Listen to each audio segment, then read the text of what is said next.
Ladies and gentlemen, welcome to our special European edition of our Basel IV channel. As you can see, we also look for a special location to record this episode. We are directly in front of the building of the ECB, one of the most important bodies of banking supervision in the EU. Why are we doing a special European edition? The reason is very easy, because on the 15th of February, the European Commission, the Council and the Parliament agreed on the banking package, which includes a new version of the CRR, the BRRd and the SRMR. Why do we include it in our Basel IV channel? The reason is very easy, because especially the CRR II includes a number of new regulations that we consider as a part of Basel IV. Especially when we speak about the SACCR, the new methods for the calculation of risk-weighted assets for investment funds, and of course FRTB, the fundamental review of the trading book. So that's why we are doing today a special European edition, and I'm not doing that alone. This time we have a number of special guests through all PwC countries in Europe. And guys, please introduce yourself.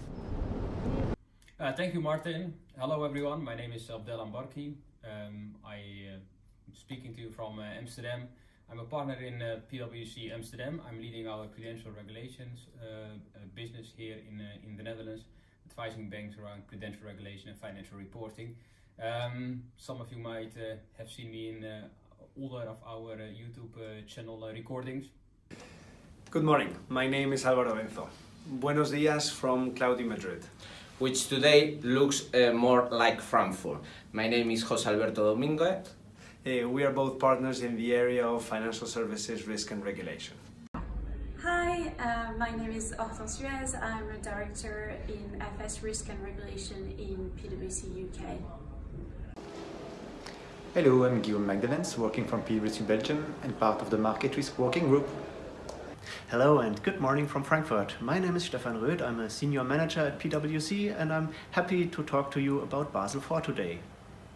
Hallo and guten Tag. My name is Philipp Wackerbeck. I'm a partner with PwC Strategy and I'm advising leading financial institutions globally on the strategic impact of regulations, including Basel IV. I'm in Dubai today at our offices in the DIFC, and I'm happy to talk about strategic implications of CRR II and Basel IV. Thank you very much, guys, for the introduction. I'm very happy to have you on board this time in this European special edition. Before we start now with the detailed context, I suggest that we have a quick look to the agenda for today, what we have prepared for you.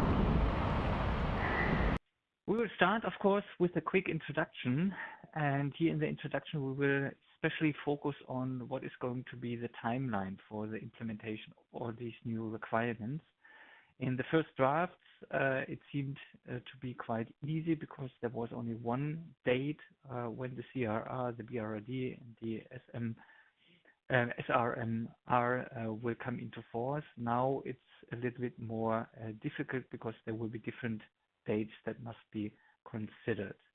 After the introduction, we will start with the first big topic, and that is own funds consolidation, MREL and TLAC, and this point of the agenda will be presented by our Spanish colleagues Alvaro and Jose.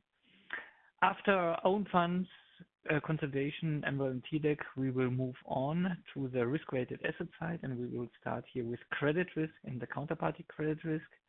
Here, my fellow colleague from the Netherlands, Abdelham Barki, will present one part, and the other part, especially on counterparty credit risk, will be presented by Stefan from the Frankfurt office. After credit risk, we will move on to market risk, or the so-called fundamental review of the trading book. Here we will have, again, two colleagues that are going to present the topics. We will have Guillaume from Belgium and Philip from the Frankfurt office. After market risk, we will move to some smaller topics, here especially liquidity, the NSFR, the stable funding ratio, the leverage ratio, and large exposure rules. This part will be presented by Hortense from the UK office. And before we move on to the strategic implications, we will have one last topic, which is reporting and disclosure, which will be presented as well by Stefan from the Frankfurt office. And the strategic implications will be presented by Philipp Wackerbeck, one of our colleagues from Strategy End, specialized on these strategic implications. And I will also say some words how banks should answer all these new challenges, especially with regard to the project setup. So I suggest that we start a little bit slowly and a little bit more relaxed and look a little bit more to the legal background of the implementation of the new banking package. As background information, as I said before, on the 15th of February, there was the political compromise between the Commission, the Council and the Parliament on how the content of the banking package should look like. What legal texts are part of the banking package. First of all, there's the Capital Requirements Regulation, the CRR. There's the Capital Requirement Directive, the CRD. The Bank Recovery and Resolution Directive, the BRRd. And last but not least, also the Single Resolution Mechanism Regulation, the SRMR. These four legal texts are part of the so-called banking package. And the texts were formally adopted by the European Parliament on the 16th of April 2019. And we have included on this slide even the votes. What is quite interesting is that the CRR and the CRD did not receive so many votes in favor as the SRMR and the BRRd, but I think we should not bother about this too much. When will these new regulation and directives come into force? There's a general rule that always 20 days after they are published in the official EU journal, they come into force, which will be probably in May or in June 2019. Regarding the first application of the requirements, this varies from requirement to requirement and regulation to regulation. So I think that should make us look a little bit more into detail, to the detailed timeline. First of all, we look to the two directives, the BRRd and the CRD. They must be implemented into national law at latest 18 months after they come into force. The first date of application of the SRMR is pretty similar, but with the difference that it must be directly applied 18 months after it comes into force. That's the big differentiation between a directive and a regulation. A regulation is always directly applicable for the banks, while a directive must be implemented into national law. Regarding the application of the CRR II, it becomes a little bit more tricky, so we should spend a little bit more time on this. Because depending on the new requirement, banks have to apply the rules directly when it comes into force, like, for example, the new risk weights for the central counterparties, certain definitions, the new rules for securitizations, and this is also very important, all provisions that require the EBA to develop a new regulatory technical standard. They apply directly when the CRR II comes into force. Of course, the reason is very easy, because they directly have to start working on these RTS. If not, they would be not ready on time. There are even some new requirements, like, for example, the deduction of equity holdings that must be applied retroactively from the 1st of January 2019 on. In few cases, the time until first application is 12 months, like, for example, for the exemptions for the software deductions. When we speak about the new rules on consolidation and mortgage loans, here the time when they have to be applied for the first time is 18 months. And for all other rules, like especially the big topics like the SACCR, the SACCR approach, and the holdings in investment funds, must be applied for the first time 2 years after coming into force. For market risk, like the implementation of FRTB, this is a special case. That's why we will look at a special slide on this topic. But please have in mind the CRR II is only one side of the coin. There will be also a CRR III with the rest of the so-called Basel IV regulations. And here, especially to mention the new standardized approach for credit risk, the new rules for the IRB approach, the CVA with capital charge, and of course, the very important new capital floor. They will be part of a CRR III, and there we have not even a draft yet. But I strongly recommend, if you start now with your implementation plan or you set up a project, that you do not forget that there are many, many interactions and interdependencies between what we have seen now here in the CRR II and what we will see in the future, what we call the CRR III. So our recommendation is to look always to the whole package, not to get problems afterwards, time problems when it comes to the implementation.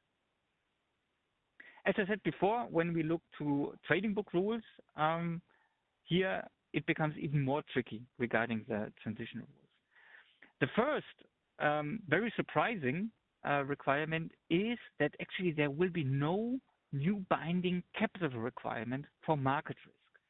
The reason why it is not implemented on EU level is simple, because there are still some discussions on Basel level, and in Europe the Commission simply wants to wait until these discussions are finalized on Basel level.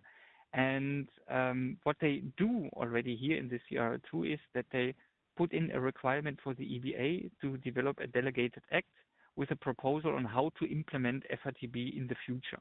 Yeah, so that it will become one day a binding capital requirement, but not yet.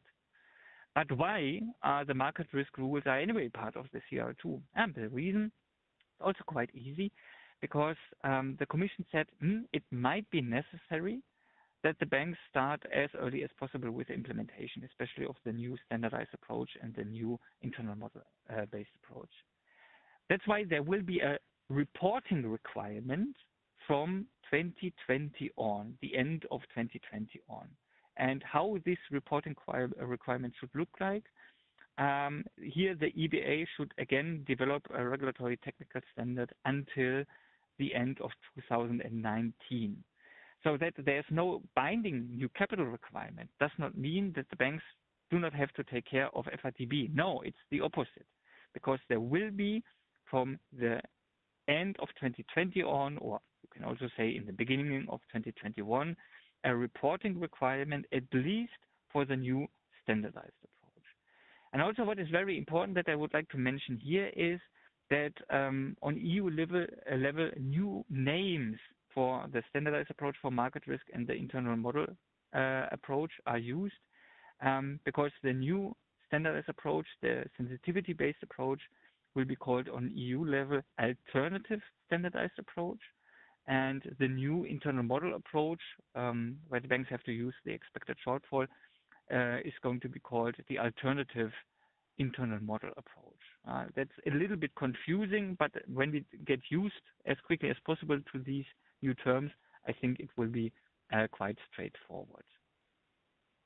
So again, as a summary, there will be a reporting requirement for all large trading book institutions for the standardized approach. And here, it doesn't matter if the bank is using right now the internal model-based approach. All banks have to calculate the capital requirements according to the alternative standardized approach, the old SBA, but it will be not part of the calculation of the risk-weighted assets. It will be only a reporting requirement.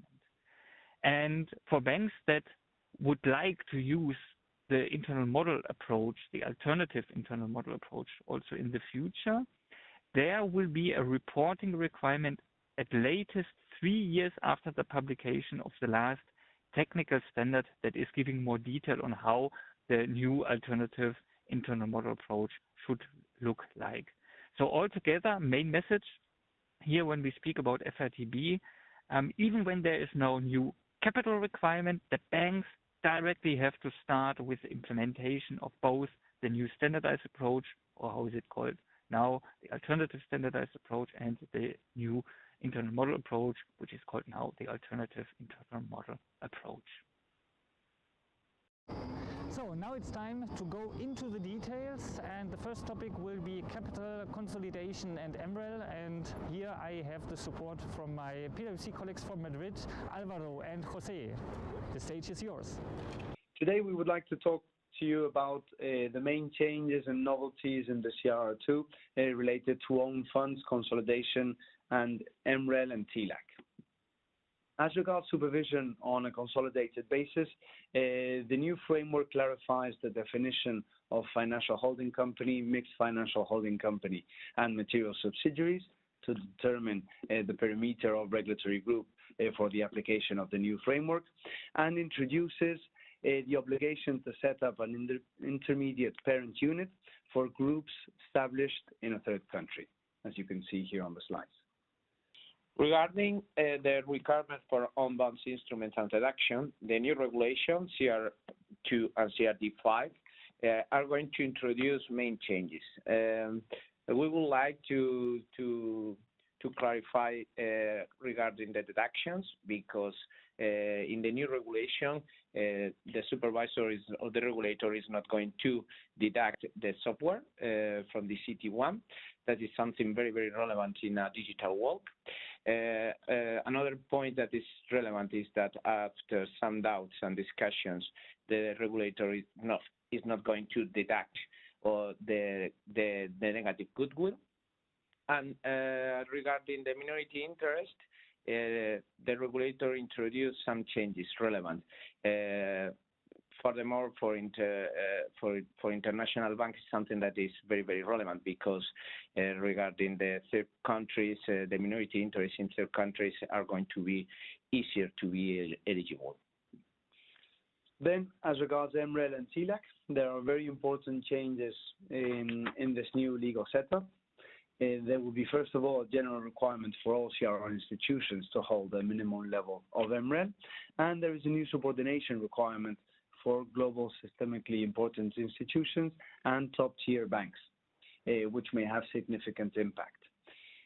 Also, there will be new requirements for the deduction of investments in TLAC instruments for global systemically important institutions.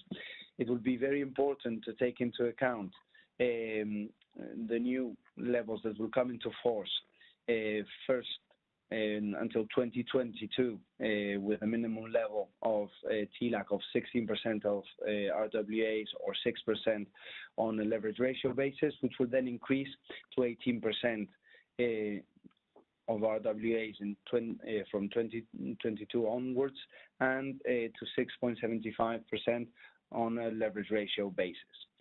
Significant subsidiaries of non-EU global SIPs will also have a minimum requirement of 90%, and very importantly, MREL and TLAC will be taken into account for the determination of the MDA, the maximum distributable amount, and therefore will also act as a trigger for these distributions.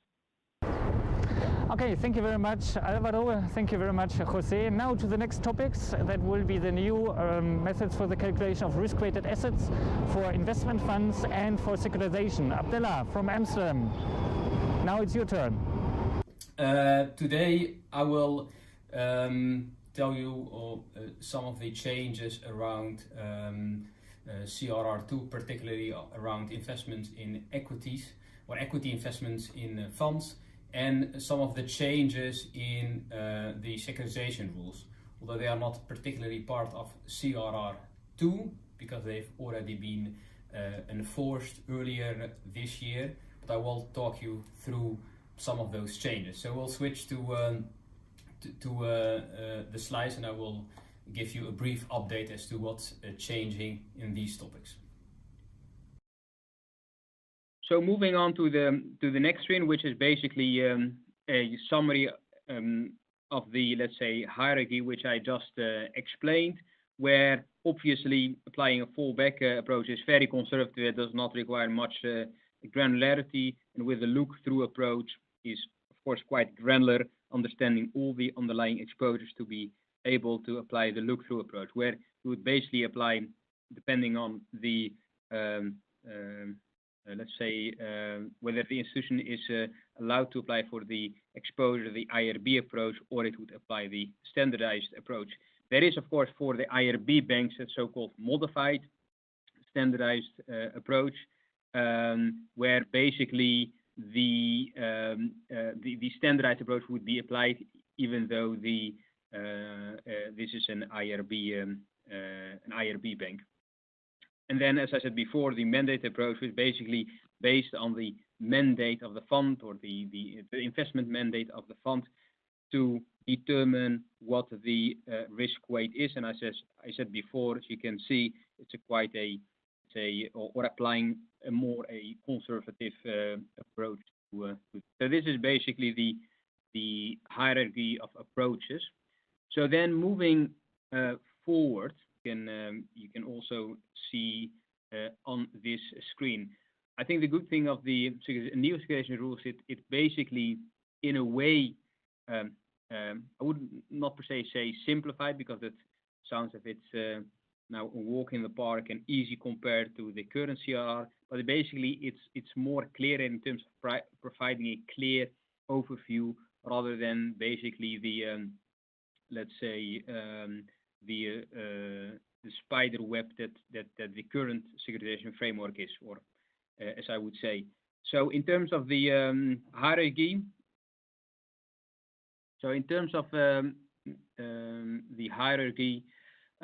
basically starting at the top, applying the SEC-IRBA, or the internal ratings based approach, whereby basically looking at the investment and the investment in securitization, and then applying a certain formula for which the key inputs are basically IRB inputs of the underlying exposures. So it's basically an approach that banks would apply that have IRB models for the underlying exposures.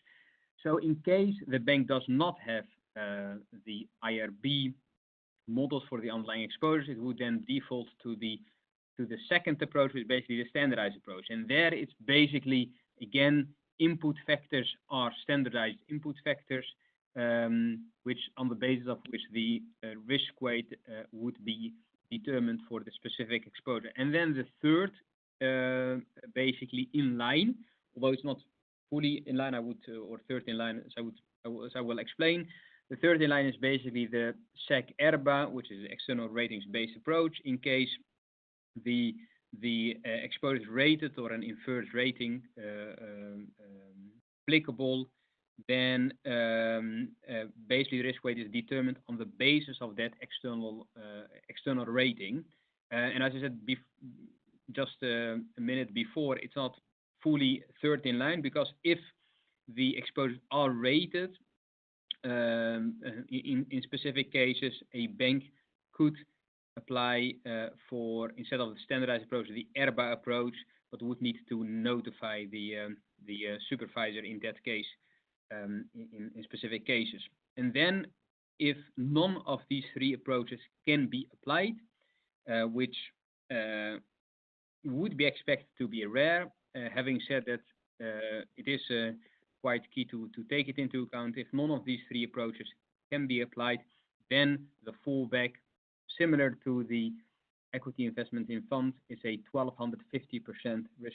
Again, quite a significant or high risk weight compared to the risk weights that are that apply under the SEC-IRBA standardized or IRBA approach. In terms of changes compared to the current basically CRR rules, as I said, it does in a way simplify or make it clearer, the hierarchy, but it also of course has some of let's say downside effects, one of which is that risk weights, especially the let's say the more senior tranches, the risk weights have increased. As you can see also on the screen, we did have under the current, I still have to say current CRR, because CRR II is not applicable yet. The lowest risk weight was a 7% risk weight. whilst under the CRR II, the lowest risk weight, or I have to say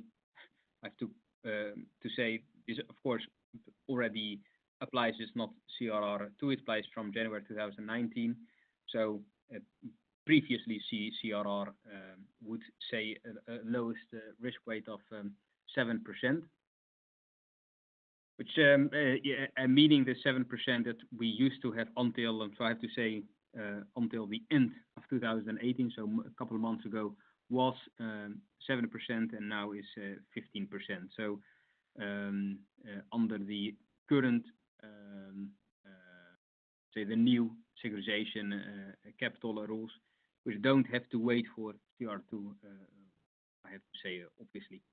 Then what the rules further do is that the basically cliff effect that we have, or we had actually under the previous rules, has been in a way eliminated by streamlining the increase in risk weight under the new rules.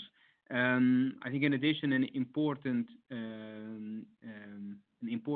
change, which is basically from the securitization rules in Europe, is that re-securitizations are prohibited. So whilst these were actually applicable, they are now under the new European securitization rules not allowed in that case, which of course is important when structuring or setting up a transaction, important to avoid that a transaction can be perceived to be a re-securitization. Then with these rules, I think there is one important element, as I've said just before with the new securitization rules. I mean, also the idea a bit is to improve or basically motivate or stimulate the securitization market as a also of course a funding source for banks, for example. So one of the things that have also been changed or added is, although the, let's say, basic securitization rules do generally increase capital requirements, risk weight, there has been actually a new category created, as I would say, so-called STS securitizations, or also known as STC, either simple, transparent, standardized, or simple, transparent, comparable, which basically the idea is if the securitization meets specific qualitative requirements, it would be eligible to apply actually kind of a haircut on the securitization capital requirement that would be determined under the capital requirement that I just explained before. Abdullah, I have a question regarding the calculation of risk-weighted assets for investment funds. In the future, banks will have to look through to the underlying assets to calculate risk-weighted assets. Is it a surprise for you, or do we see the same requirement already in other regulations? Well, that's a good question, Martin. So indeed, around the equity investments in funds, the look-through approach is not totally new. I think for two reasons. One, it is already in CRR, so in current CRR, where you could apply a look-through approach, although it's not required. And also for some of the, let's say, for example, insurers, there is a requirement in Solvency II to apply the look-through approach. Then on top of that, also around the, let's say, AIFMD, there are some requirements in terms of looking through with regards to funds, and more, of course, they focus on risk management, on conduct, on know your client, or knowing your client, so KYC. So there is already, let's say, requirements out there in terms of look through. Having said that, since banks have not been, or many banks actually have not been applying those look through or the look through approach for their funds, it is quite a challenge in terms of finding the right information and data to be able to calculate the RWAs, and also all the, let's say, qualitative requirements, the reporting requirements, and having all the details to be able actually to apply the look-through approach to calculate actually the risk weights of the underlying exposures in itself is quite challenging. What we have seen actually in practice, helping a number of banks trying to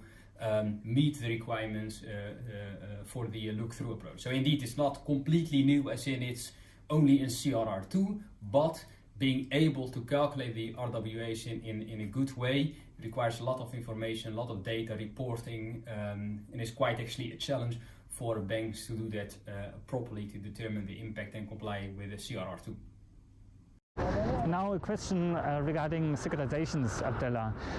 The new rules for the calculation of risk-weighted assets for securitizations must be applied already since 1st of January 2019, so it's already in place. Does it mean that it's actually not a challenge anymore, or does it still, or is it still an implementation challenge for banks? What do you think? Oh, another good question, Martin.